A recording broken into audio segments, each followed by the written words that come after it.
হয়েছে, আগামীর বাংলাদেশ হবে হবে ইসলামের, আগামীর বাংলাদেশ হবে হবে কোরআনের, আগামীর বাংলাদেশ হবে হাক্কানি আলেম ওলামা।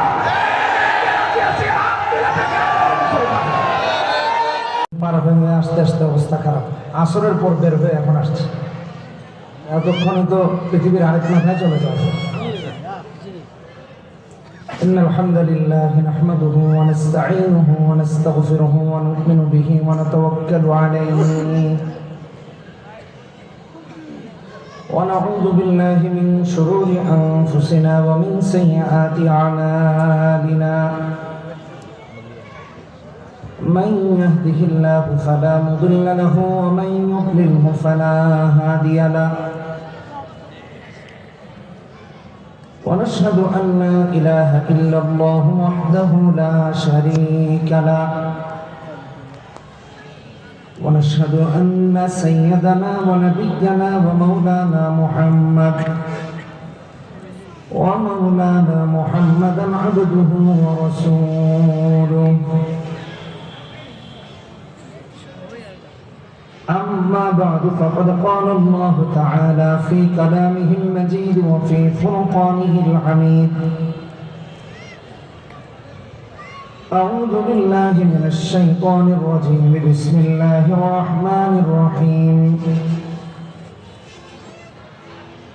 وبرزوا لله جميعا فقال الضعفاء للذين استكبروا إنا كنا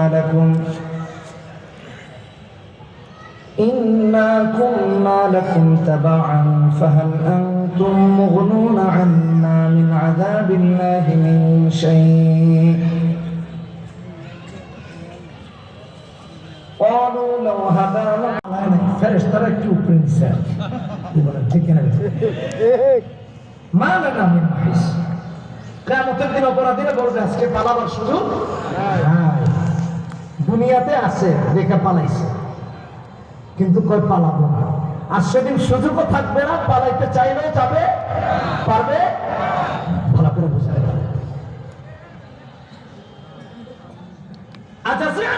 সবার না চাই ধৈর্যশীল হোক অথবা অধৈর্য হোক, আজকে পালাবার কোনো সুযোগ কারো জন্য নাই।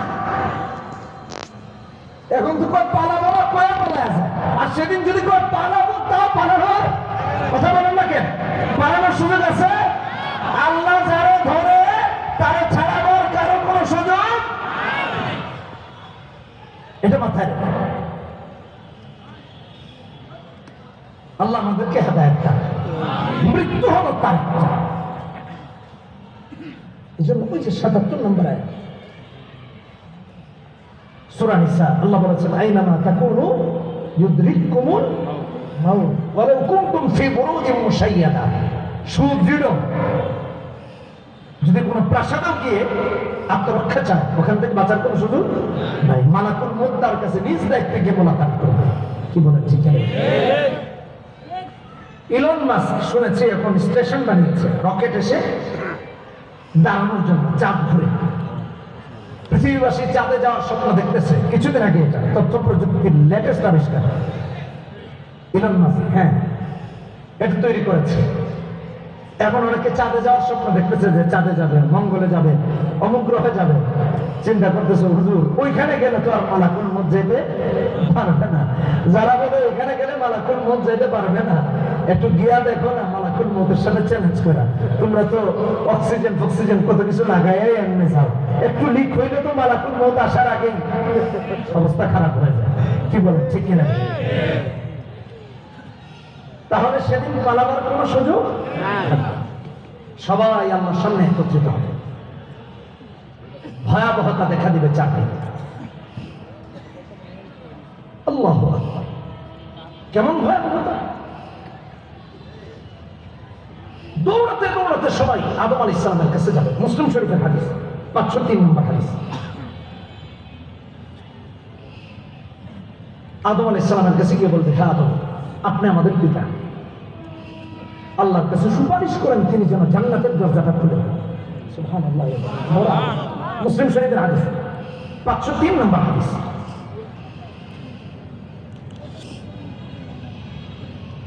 উম্মতগুলো পেরেশান হয়ে হযরত আদমের কাছে যাবে, গিয়ে বলবে পিতা আপনি আল্লাহর কাছে সুপারিশ করেন আল্লাহ যেন জান্নাতের দরজা খুলে দেন। আদম আলাইহিস সালাম বলবেন আমার এত বড় দুঃসাহস নাই, আমার কথা আল্লাহ শুনবেন না, আমি পারবো না। হযরত আদম দেখিয়ে দিবেন ইব্রাহিমের কাছে যাও, তিনি তো তামাম মুসলিম মিল্লাতের পিতা, মিল্লাতা আবিকুম ইব্রাহিম ওয়া সাম্মাকুম মুসলিমিন, তিনি খলিলুল্লাহ, আল্লাহর বন্ধু।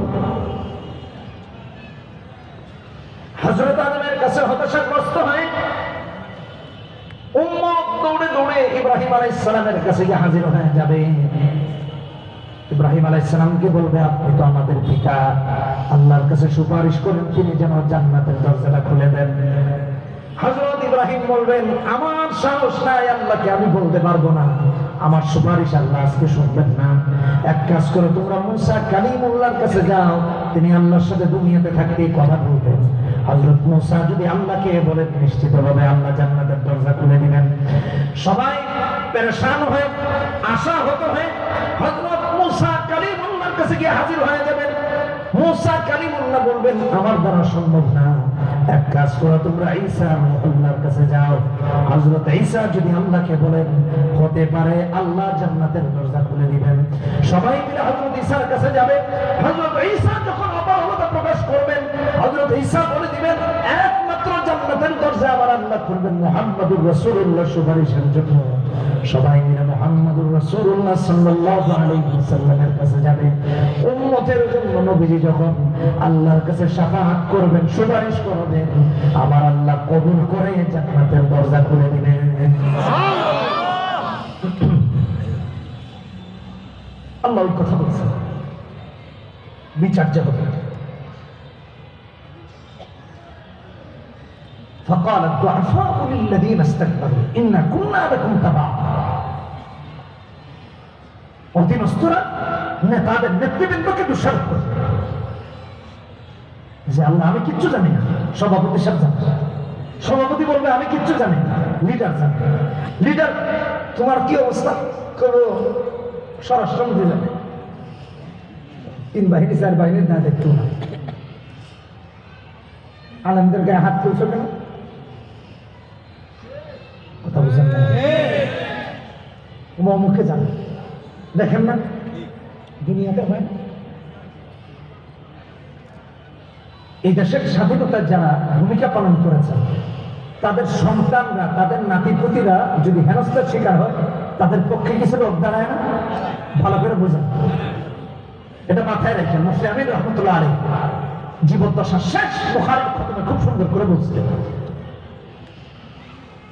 আমিও বলতে চাই, পৃথিবীতে তাম পৃথিবীতে যারা ইসলাম এবং মুসলমানদেরকে আক্রমণ করছে, আমি বাংলাদেশের প্রেক্ষাপটে এদেশের অপরাজনীতিবিদদের কথা বলছি, জালেমদের কথা বলছি। যারা আলেমদেরকে ম্যানেজ করেছিল তাদের কেউ নাই। আলেমকে মানলে কে কি বলবে, আলেমকে জেলে ঢুকিয়ে দিলে কে কি বলবে, আলেমকে হত্যাযজ্ঞ চালাইলে কে বলবে, আলেমের বুকে গুলি চালালে এই গুলির হিসাব দিতে হবে না। আমি আল্লাহর কসম বলি, হক্কানি আলেমরা কিয়ামতের দিন আল্লাহ রাসূলকে নিয়ে আল্লাহর আদালতে তোমাদের বিরুদ্ধে বিচার দায়ের করবে।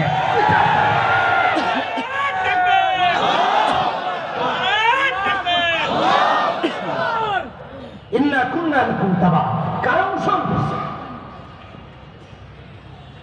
সভাপতির কথা রক্ষা করতে গিয়ে সেক্রেটারি হয়ে চাপ প্রয়োগ করেছেন, সেক্রেটারির কথা রক্ষা করতে গিয়ে কেশিয়ার সদস্য সহসভাপতি সব পাগল হয়ে গেছে। কোরআনের বিরুদ্ধে গেলেও সে তাই করে বেড়াচ্ছে। 63, 64, 65 নম্বর আয়াতে সূরা আহজাব আল্লাহ বলেন, চুপ ছিল। মুফতি আমিন রহমতুল্লাহ আলাইহি সাংবাদিক সম্মেলন করে তার তীব্র প্রতিবাদ জানিয়েছিলেন। কেন জানিয়েছিলেন? ভালো করে শুনে রাখেন। কেন জানিয়েছিলেন? জালাল আলবাগ জামিয়া পড়েছেন অথবা যাতায়াত ছিল, তারা দেখেছেন আমিন রহমতুল্লাহ আলাইহিকে যখন গৃহবন্দী করে রাখা হচ্ছে মাদ্রাসায়, ওনার বিল্ডিং এর নিচে বা ওনার কাছে গোয়েন্দারা যাতায়াত করত, ওয়ার্ল্ড নিয়ে খাতা নিয়ে লিখত, নোট করত কে যাচ্ছে কে আসতেছে। সরকারের কিছু দালাল ঠিক করে দেওয়া ছিল। এদের যে কেউ ইসলামের পক্ষে কেউ ইসলামের বিপক্ষে। সব গোয়েন্দা সংস্থার রক্ত খারাপ, অনেকে তো আলেমদেরকে পছন্দ করে। হযরতের কাছে এই রিপোর্ট দেওয়া হলো, হুজুর দেলাওয়ার হোসেন সাইদ রাহিমাহুল্লাহ যে ফাঁসির রায় দেওয়া হয়েছে, এটা যুদ্ধাপরাধের ফাঁসির রায় নয়, এটা মানবতা বিরোধী অপরাধের ফাঁসির রায় নয়, এটা বিদেশিদের ফাঁসির রায়, এটা হিন্দুস্তানের রায়, এটা দিল্লির রায়, এটা ইন্ডিয়ার রায়। এই জন্য মুফতি আমিন রহমাতুল্লাহি আলাইহি সাংবাদিক সম্মেলন করে বলেছেন যে কিংবদন্তি আলেম এদেশের গঞ্জে গ্রামে কোরআনে কারিমের তাফসীর করেছেন, তার সাথে আমার মতবিরোধ থাকতে পারে, মাসআলাগত ভিন্ন পথের হতে পারে, কিন্তু যিনি কোরআন হাদিসের কথা বলেছেন তাকে বাংলার জমিনে ফাঁসি দেওয়া হবে, তা মেনে নেওয়া হবে না।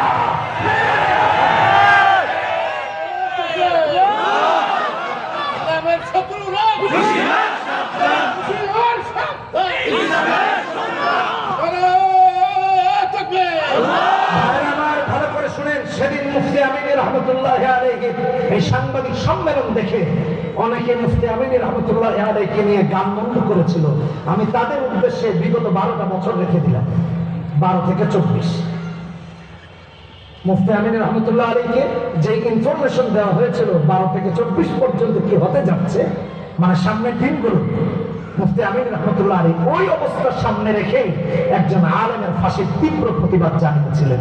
আচ্ছা, ওনাকে নাইলে এই অপবাদ দিয়ে ফাঁসি দিল, আমাদের দেশের হাজার হাজার আলেমদেরকে কোন অপরাধে জেলখানায় রেখেছিল? একটা জবাব দেন। শুধুমাত্র হিন্দুস্তানকে খুশি করার জন্য। কথা বলেন ঠিক কিনা বেঠিক? কারণ ওরা মনে করতো বাংলাদেশের প্রধানমন্ত্রী তাদের মুখ্যমন্ত্রী। কথা বলেন ঠিক কিনা বেঠিক?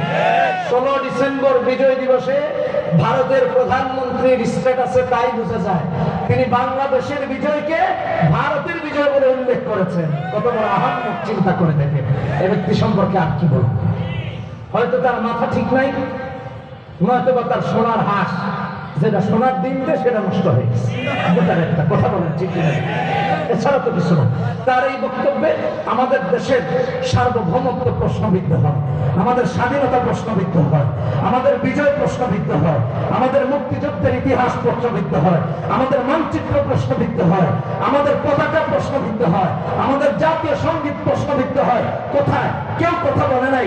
অথচ আলেমরা যদি জাতীয় সঙ্গীত নিয়ে কথা বলে একেবারে রাস্তায় নেমে পড়ে চিল্লায় এখন, ঠিক কিনা দেখি? কিন্তু এটা তো ওদের বাপ দাদারা বলছে, এই জন্য কোনো সমস্যা হয় না। আমি দায়িত্ব নিয়ে বলছি, ভালো করে শুনে রাখেন, ওরা আমাদের কখনো বন্ধু নয়। ওরা চায় এদেশের ইসলামকে কোণঠাসা করে রাখতে, এদেশের আলেমদেরকে কারাবন্দি করে রাখতে, ইসলামকে জেলবন্দি করে রাখতে, কোরআন হাদিসকে মসজিদ থেকে বের করে দিতে। যে কারণে আপনি আমি দেখেছি 5 আগস্টের পরেও ইমাম এবং খতিব সাহেব ইসলামের মতো উগ্রবাদী জঙ্গি সংগঠনের বিরুদ্ধে কথা বললে তার চাকরি চলে গেছে। তার মানে বোঝা যায় মসজিদ কমিটিতে ইসলাম ঢুকে গেছে। আজকের নিউজ দেখেছেন কিনা কালের কণ্ঠে? আমি আস্তে আস্তে গাড়িতে জেনে বসে দেখতেছিলাম। খতিব সাহেব সুদের বিরুদ্ধে বক্তব্য দেওয়ার কারণে খতিব সাহেবকে বলা হয়েছে আগামী জুমা থেকে নতুন মসজিদ করতে। আজকে আপনারা এখন কালের কণ্ঠে ঢুকেন, সময় নিউজও মনে হয় রিপোর্ট করেছে, আমি আরো কয়েকটা রিপোর্ট দেখলাম। সুদের বিরুদ্ধে কথা বলা যাবে না। এরা কারা? ইসরাফিল আলাইহিস সালাম, মিকাইল আলাইহিস সালাম, কথা বলেন না, জিবরাইল আলাইহিস সালাম, না এই এলাকার মানুষ, এই আপনার আমার সাথে চলাফেরা মানুষ না। আমি ওই নিউজের নিচে গিয়ে লিখেছি, ইমাম কেন চাকরি খুঁজবে? যেই মসজিদে আল্লাহর কথা বলা যায় না, আল্লাহর বিধানের কথা বললে ইমামকে চাকরি খুঁজতে বলা হয়। ইমামের চাকরি নয়। যারা ইমামের সেই বক্তব্যের নিন্দা জানিয়েছে তাদেরকে কান ধরে মসজিদ থেকে বের করে দিতে হবে। মা কানা লাহুম আইয়াদখুলুহা ইল্লা খায়ফিন, সূরা বাকারা 124 নম্বর আয়াতে আল্লাহ বলেছেন, কোরআন হাদিসের পক্ষে কথা বললে যেই লোক মসজিদে দাঁড়ায়া ইমামকে কাউন্টার দেয়, খতিবকে কাউন্টার দেয়, তার তো মসজিদে থাকার অধিকারই নাই। কারণ যে কোরআনের আয়াত মানে না, যে কোরআনের বিধান মানে না, সে কাফের হয়ে গেছে। তাওবা করে মসজিদে আসতে হবে। ইমাম ইমামের জায়গায় থাকবে, খতিব খতিবের জায়গায় থাকবে। হবে মসজিদ কারো রাজনৈতিক কার্যালয় নয়, কারো পার্টি অফিস নয়, এটা আল্লাহর ঘর। আল্লাহর ঘরে আল্লাহর কথা চলবে। যে বিরোধিতা করবে তার মসজিদ থেকে বের করে দিতে হবে। এটা আমার কথা বলি নাই, কোরআনের কথা বলেছি। মা কানা লাহুম আইয়াদখুলুহা ইল্লা খায়িফিন। তওবা করে তারপর মসজিদে ঢুকবে। আল্লাহর বিধানকে অস্বীকার করেছে, আল্লাহর বিধানের কথা বললে যার খারাপ লাগে, এর মসজিদ আসতে কেটেছে, তার ইমান নাই। কত মুশরিক, কত কাফের, কত মুরতাদ, তারা মসজিদ থেকে বের করে দেন, বলে ভাই আগে তওবা করে আসে। যতবার এই কথা বলবে ততবার মসজিদ থেকে বের করে দিবেন, আলেমরা মিলে বের করে দিবেন। সুদের ব্যাপারে আল্লাহ তাআলা বিশাল আলোচনা করেছেন কোরআনে। রাসূল সাল্লাল্লাহু আলাইহি ওয়াসাল্লাম অসংখ্য হাদিসে বলেছেন, সুদের নিন্দা করেছেন। আর খতিব সাহেব সুদের কথা বললে আরেক মসজিদে চাকরি খুঁজতে হবে। কেন চাকরি খুঁজতে হবে? ওরে বাইরে পাঠায় দেন মসজিদে। খতিবের জায়গায় থাকবে। এই ঘর আল্লাহ, কথা বলেন ঠিক না? এই ঘর কার? অতএব ওখানে আল্লাহর কথা চলবে। وقال الشيطان لما قضي الأمر إن الله وعدكم وعد الحق ووعدتكم فأخلفتكم وما كان لي عليكم من سلطان إلا أن دعوتكم فاستجبتم فلا تلوموني ولوموا أنفسكم فاستجبتم لي فلا تلوموني ولوموا أنفسكم ما أنا بمصرخكم وما أنتم بمصرخي إني كفرت بما أشركتموني من قبل إن الظالمين لهم عذاب أليم. الله নিজে বলছেন, যখন সব শেষ, জান্নাতীরা জান্নাতে, জাহান্নামীরা জাহান্নামে। লাম্মা কুদিয়া না ইন্নাল্লাহ ওয়াদাকুম ওয়াদা। শয়তান বলবে আল্লাহর ওয়াদা সত্য। যারা এই পৃথিবীতে আপনাকে আমাকে গুমরাহ করেছে, ওরা বলবে আল্লাহটাই ঠিক ছিল। ওয়াআদতুকুম ফাআখলাফতুকুম। শয়তান বলবে আমি তোমাদেরকে ওয়াদা দিয়েছিলাম, আজকে তা ভঙ্গ করলাম। মা কানা লি আলাইকুম মিন সুলতান, তোমাদের উপর আমার কোনো আধিপত্য ছিল না। ফাস্তাজাবতুম লি দাআউতুকুম ফাস্তাজাবতুম লি, আমি যখন তোমাদেরকে দাওয়াত দিছি তোমরা গ্রহণ করছো। শয়তান কাউকে বাধ্য করে নাই, জোর করে নাই। শয়তানের আলাদা কিতাব পাঠায় দেয় নাই যে কোরআনে কারীম এটা আল্লাহর তরফ থেকে, আরেকটা কিতাব শয়তানের তরফ থেকে, এমন না। আল্লাহ তাআলা শয়তানের কাজ কোনটা, মুমিনের কাজ কোনটা, আল্লাহ ওয়ালার কাজ কোনটা, শয়তানকে যারা মানে তাদের কাজ কোনটা, সব কোরআনে কারীমে উল্লেখ করে দিয়েছেন। কথা বলেন ঠিক কিনা? কিন্তু তারপরেও যারা এটা মানবে না, শয়তান বলবে ইল্লা আন দাআউতুকুম, আমি খালি তোমাদেরকে দাওয়াত দিছিলাম, তোমরা এমনি আমার দাওয়াত গ্রহণ করে মদের আড্ডাখানায় চলে গেছো, তোমরা আমার দাওয়াত কবুল করে খতিবের বিরুদ্ধে দাঁড়ায় গেছো, তোমরা আমার দাওয়াত গ্রহণ করে টুপিওয়ালাকে মারছো, তোমরা আমার দাওয়াত গ্রহণ করে জঙ্গি অপবাদ দিয়েছো আলেম ওলামাদেরকে, তোমরা আমার দাওয়াত গ্রহণ করে আলেম ওলামাদেরকে মসজিদ থেকে বের করে দিয়েছো, জেলখানায় নিয়ে গিয়েছো, ইসলামের বিরুদ্ধে আচরণ করেছো, কোরআনের বিরুদ্ধে আচরণ করেছো। ফাস্তাজাবতুম লি, তোমরা নিজেরাই সাড়া দিয়েছো, কবুল করেছো। ফালা তালুমুনি ওয়ালুমু আনফুসাকুম, তোমরা আমাকে ভৎসনা না করে নিজেরা নিজে ভৎসনা, তিরস্কার নিজেরা নিজে করো, আমাকে করতে হবে। তোমরা তোমাকে তিরস্কার করো, সেদিন কি হবে একটু চিন্তা ভাবনা করে দেখেন। মা আনা মুসরিখুকুম ওয়া মা আনতুম বিমুসরিখি, বলবে আমি তোমাদেরকে উদ্ধার করা কেউ না, আমি তোমাদেরকে উদ্ধার করতে পারবো না, আর তোমরাও আমাকে উদ্ধার করতে পারবে না। ইন্নী কাফারতু বিমা আশরাকতুমুনি মিন ক্বাবল, তোমরা ইতিপূর্বে আমাকে যার সাথে শরীক করতাম, শয়তানকে নিয়ে মিলাইছে আল্লাহর সাথে, আমি তো অস্বীকার করলাম, আল্লাহর সাথে কোনো শরীক নাই। তোমরা ওইখানে রবের সাথে শরীক মিলাইয়া সব জ্ঞানজাম বাঁধাইয়া ইসলাম এবং কোরআনের বিরুদ্ধে একটা সমাজ ব্যবস্থা দাঁড় করাইছো।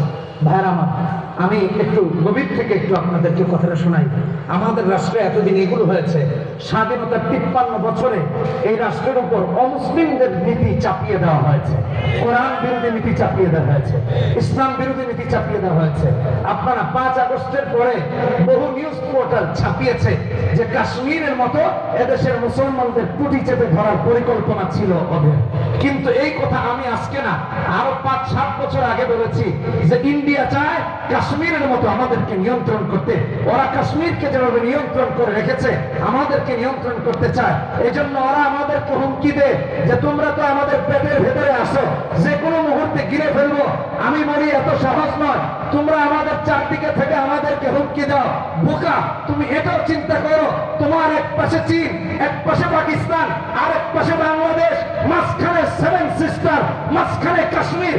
আগুন লাগাবো তো এমন আগুন জ্বলবে যা নিবানোর ক্ষমতা কারো থাকবে না।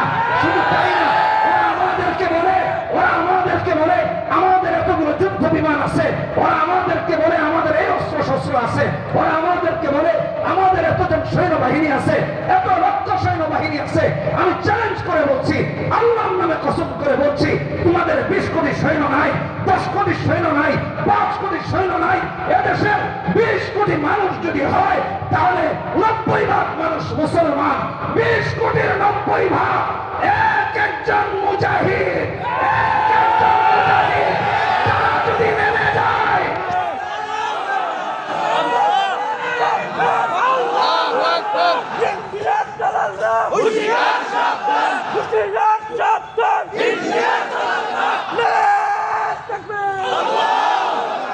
এদেশের মুসলমানেরা যদি রাস্তায় নামে তোমরা পেশাবে ভেসে যাবা। এটা আমি এই জন্য একটা সমীকরণ তাদের সামনে তুলে ধরি।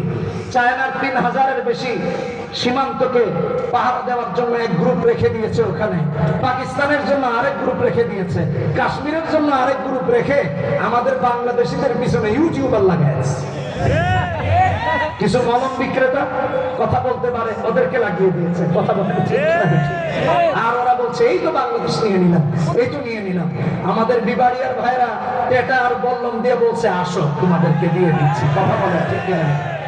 এতদিন যারা বলেছে খেলা হবে খেলা হবে, এখন বিবাড়িয়ার ভাইরা কয় আসো খেলা হবে। কথা বলেন ঠিক কিনা?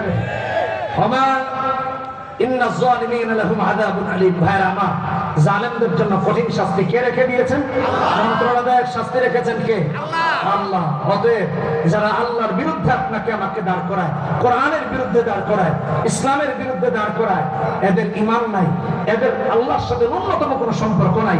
পরবর্তী আয়াতে আল্লাহ তাআলা বলেছেন, আল্লাহ তাআলা জান্নাতে ঢোকাবেন মুমিনদেরকে, যে জান্নাতের তলদেশে নহর থাকবে, ওখানে আল্লাহর নির্দেশে অনন্ত সীমকালের জন্য থাকবে। খালিদিনা ফিহা বিইذن রাব্বিহিম তাহিয়াতুহুম ফিহা সালাম, সেখানে তাদের অভিবাদন হবে সালাম। তারপর আল্লাহ তাআলা বলেছেন, আল্লাহ তাআলা উদাহরণ দেন, দৃষ্টান্ত দেন। তিনি কালিমা তৈয়্যিবার উদাহরণ দিয়েছেন। এটা এমন কালিমা যার শাখা প্রশাখা আসমান পর্যন্ত গিয়ে পৌঁছেছে, সুবহানাল্লাহি ওয়া বিহামদিহি, এবং যার গোড়া এতটাই সুদৃঢ় তা উপড়ে ফেলার কারো ক্ষমতা নাই। ভালো করে বোঝেন। আল্লাহ তাআলা পরবর্তীতে মাসালু কালিমাতিন খাবিসাতিনের উদাহরণ দিয়েছেন, যেটা কুফর, যেটার গোড়া মোটেই মজবুত নয়, একেবারে হালকা পাতলা। শুধু তাই না, এটার কোন শাখা প্রশাখা আসমান পর্যন্ত গিয়ে পৌঁছায় নাই। অতএব কুফরের সাথে আল্লাহর কোনো সম্পর্ক নাই, আরশে আজিমের কোনো সম্পর্ক নাই, আল্লাহ রাব্বুল আলামিনের কোনো সম্পর্ক নাই। তাওহীদের সাথে সম্পর্ক আছে, কোরআনের সাথে সম্পর্ক আছে। এইজন্য আল্লাহ বলেছেন, মাসালু কালিমাতিন তাইয়্যিবাতিন কাশাজারাতিন তাইয়্যিবাতিন আসলুহা সাবিত ওয়া ফারউহা ফিস সামা। এটা কেমন? এই আয়াতের ব্যাখ্যা যদি কোরআনে কারীমের অন্য আয়াত দিয়ে করি, কোরআনে কারীম করে দেখেন, আল্লাহ রাব্বুল আলামিন সূরা সাফ 8-9 নম্বর আয়াতে বলেছেন, ইউরিদুনা লিইউতফিউ নূরাল্লাহি বিআফওয়াহিহিম ওয়াল্লাহু মুতিম্মু নূরিহি ওয়ালাউ কারিহাল কাফিরুন। আল্লাহ বলেছেন, যারা ইসলামের বাতিকে নিভিয়ে দিতে চায় ওরা নিভে যাবে, ইসলামের বাতি নিভবে না। যারা আমাদের পিছনে ষড়যন্ত্র চালে, যারা আমাদের পিছনে ষড়যন্ত্র করতে চায়, আল্লাহ রাব্বুল আলামিন তাদের বিরুদ্ধে 75 নম্বর আয়াতে সূরা নিসা বলেছেন, হ্যাঁ, আল্লাযীনা আমানু ইউকাতিলুনা ফি সাবিলিল্লাহ ওয়াল্লাযীনা কাফারু ইউকাতিলুনা ফি সাবিলিত তাগুত ফাকাতিলু আউলিয়া আশ-শাইতান ইন্না কাইদা আশ-শাইতানি কানা দাঈফা। 76 নম্বর আয়াতে ইন্না কাইদা আশ-শাইতানি কানা দাঈফা। শয়তানের চক্রান্ত একেবারেই দুর্বল। শয়তানের চক্রান্ত এত দুর্বল যে 17 বছর যে সোনার হাঁস ডিম পেড়েছে স্বর্ণের, তা সারা পৃথিবীতে বিক্রি করে খেয়েছে, হারিয়ে গেছে মাত্র 45 মিনিট সময় পায় নাই।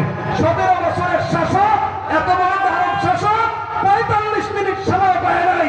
আমিও বলতে চাই, আগামী শাসকদেরকে যারা ইসলামের বিরুদ্ধে অবস্থান করবে, কোরআনের বিরুদ্ধে অবস্থান করবে, হক্কানি আলেমদের বিরুদ্ধে অবস্থান করবে, মানবতার বিরুদ্ধে অবস্থান করে নিজে জালেমদের ভূমিকা উপনীত হবে, তাদের অবস্থা এদের পাথরের মতো হবে।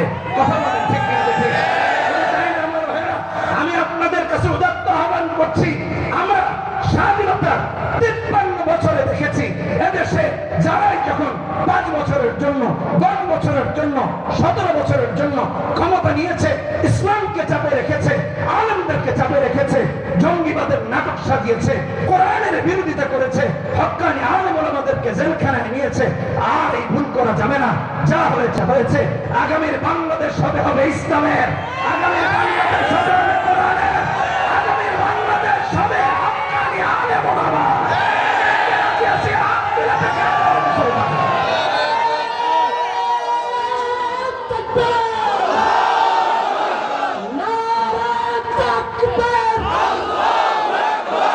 ইসলামের শত্রুরা হুঁশিয়ার সাবধান, ইসলাম ছাড়া অন্য কিছু মানি না, মানব না।